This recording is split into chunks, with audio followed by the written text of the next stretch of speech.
Welcome to Subramani.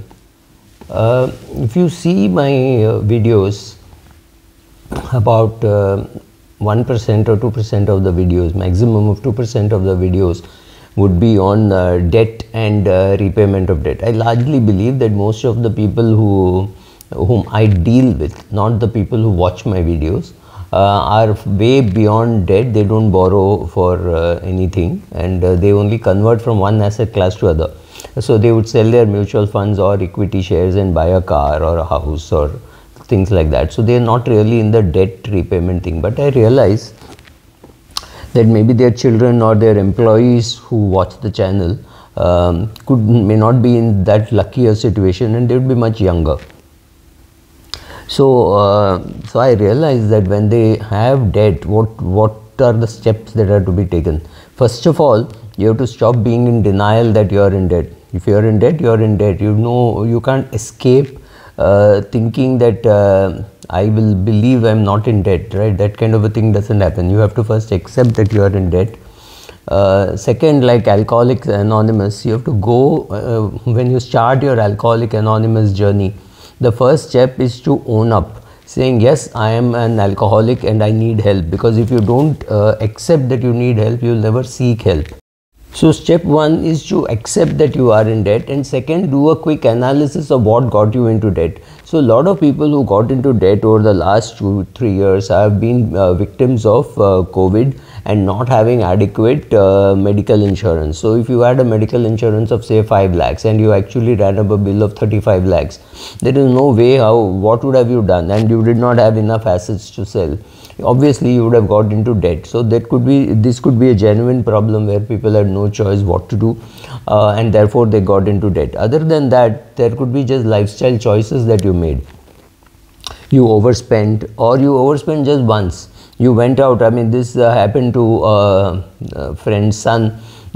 He went out with friends, and unfortunately or fortunately, the bill came to 6,000-7,000 rupees, which he paid, and the others just didn't contribute enough. So he ended up paying a bigger portion of the bill than was intentional, and so he ran into debt. So there are some small things like this, 1 or 2 mistakes. You bought a watch for 15,000 rupees or something like that, and that got into debt. So some of these things can happen.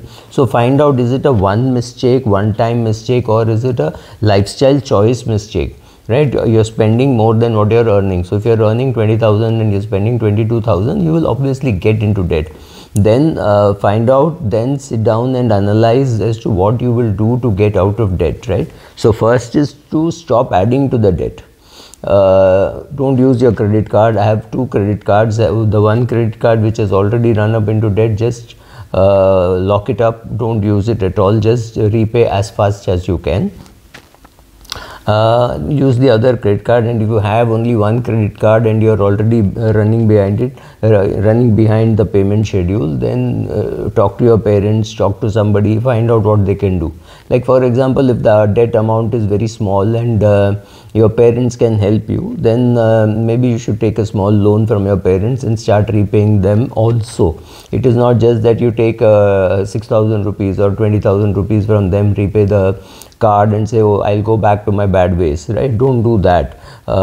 They should not have that risk of saying, okay, if he knows that people will bail him out, so he runs into debt again and again.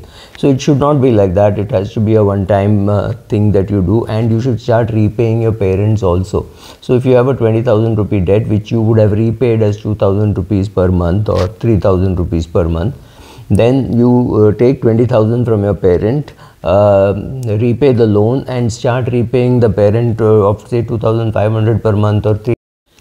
So instead of repaying the bank 2,300, 2,000 or 3,000 per month, start repaying your parents that same amount, knowing fully well that once if you were to default, at least there is no interest payment on that. So let's say in 1 year you told your parents that you will be able to repay that 20,000 rupees. Instead of 12 months, you took say 13-14 months. It's still okay, because but the other way for your parent to look at it is to say, look, you can't make a promise and go back on that, but at least there's no penal interest, etc. When you withdraw money, you will not pay interest from day one, right? So some of those advantages you have. So that is one thing which you can do.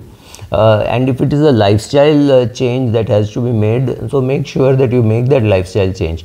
Maybe you are having too many cups of coffee a day. Maybe you're eating out too often. Maybe you can start cooking at home. Whatever. I am not coming to you with solutions. I'm saying think about why you got into debt. Have you got into debt because you bought too many clothes which you do not need? Did you go on vacations that you can't afford? Did you buy a vehicle that you can't afford and you're using your credit card for the fuel? Sit and analyze. That is very important, because once you analyze and you arrive at the reason why you got into debt, it is easier to solve the problem. So once you know that the amount of debt is X, either you repay directly without your parental support, or if there is parental support, even better, or grandparental support, whatever, somebody who is willing to give you that money. Or let's say you are doing some SIP which is accumulated, just break it and repay the loan, because you are never going to get this kind of 42% kind of a return which you're paying, which is the interest that you're paying on your credit card. I find people making this mistake also, saying my SIP will continue, this will happen, but I have debt. Don't do that, right? Right now I think floating rate will give you better return than even equity, right? At least for the next 1 or 2 years.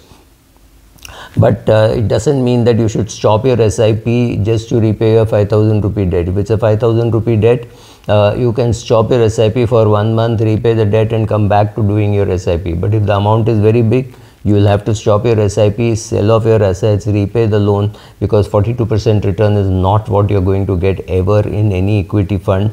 Definitely not on a sustainable basis beyond a couple of months, right? So that kind of a return, if you can't get, you might as well use it for repaying the loan. So step 1, if you have assets, use them and repay the loan. If you have bank deposits, break that, repay the loan. You don't need to have an emergency fund when you have debt at 42%. So break all your fixed deposit, whatever it is.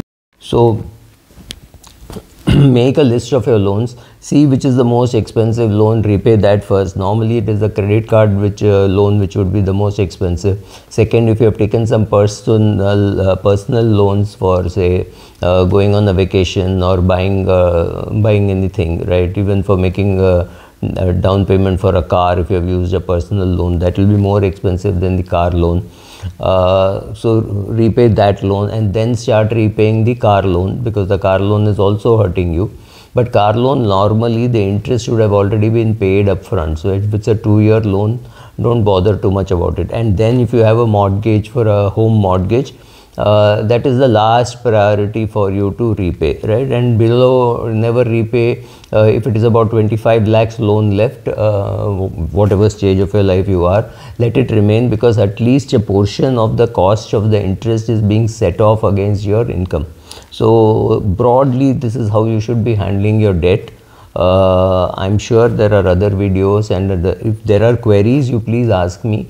So I'll create more videos on debt, but largely I have not got too many queries asking for debt videos.